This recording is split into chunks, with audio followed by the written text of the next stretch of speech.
टिहरी गढ़वाल के 2 गांव ने हिम्मत दिखाई है और एकजुट होकर यह फैसला किया है कि वो किसी भी कीमत पर अपनी जमीन बाहर के लोगों को नहीं बेचेंगे। जाहिर है ये अपने आप में एक महत्वपूर्ण कदम है। 2 गांव की मैं बात आपको बताना चाहता हूं। एक कठूड़ गांव है। इस ग्राम पंचायत ने बड़ा स्पष्ट लिख दिया है कि इस गांव में जमीन की खरीद फरोख्त करना पूर्णतः प्रतिबंध है और बिचौलियों को भी सख्त कह दिया है कि अगर किसी ने बिचौलिया बनकर जमीन बेचने के लिए लालच दिया तो उनके खिलाफ कानूनी कार्रवाई की जाएगी। लेकिन ये बात यही नहीं रुकी, अब ये दूसरे गांव तक पहुंच रही है। इसके बाद जो दूसरा गांव सामने आया है, घरगांव एक गांव है, इस ग्राम पंचायत ने भी कमोबेश यही बोर्ड चस्पा कर दिया है कि हम अपने गांव की जमीन नहीं बेचेंगे।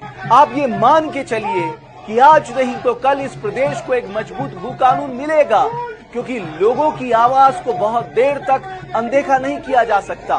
लेकिन तब तक हम सबकी ये जिम्मेदारी है और खासकर और गांव के ग्राम प्रधानों से मैं निवेदन करूंगा, आप भी आगे आइए, अपने गांव की जमीन बचाइए।